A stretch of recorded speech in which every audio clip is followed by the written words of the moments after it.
Mahal ka ng Panginoon, pero bakit parang mas natututo ka pang yakapin ang mundo kaysa yakapin ang Diyos na nagligtas sa'yo? Dati, siya ang una mong tinatawag, ngayon siya na ang huli mong naaalala.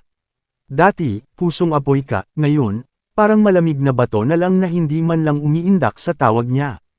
Madalas mong sabihin na pagod ka, hirap ka, sinusubok ka. Pero hindi mo ba naiisip? Baka kaya ka naghihirap ay dahil iniwan mo na ang tanging sandala na tunay na nakapagpapalakas sa'yo.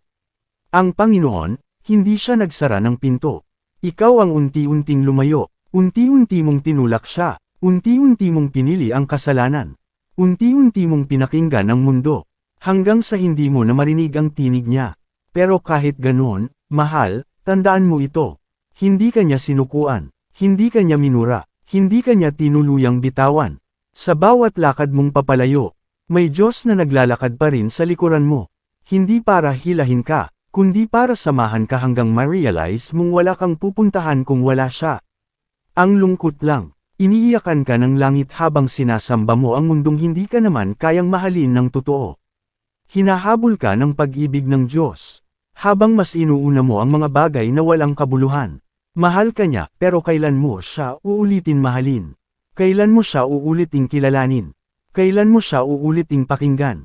Huwag mong hintayin dumating ang araw na wala ka ng ibang matatakbuhan kundi siya. Kasi sa totoo lang, siya naman talaga ang dapat mong takbuhan mula pa noong una. Babalik ka rin, hindi dahil napilitan ka, kundi dahil mauunawaan mo rin. Wala nang mas matamis na presensya, kaysa presensya ng Panginoon, at wala nang mas nakakapagpatawad, kaysa sa Diyos na kahit ilang ulit mo nang nasaktan, handa ka pa ring yakapin. Balik ka na, hindi dahil perpekto ka, hindi dahil mabait ka, kundi dahil kailangan mo ng Diyos. At dahil mahal ka niya ng higit pa sa buhay na meron ka ngayon.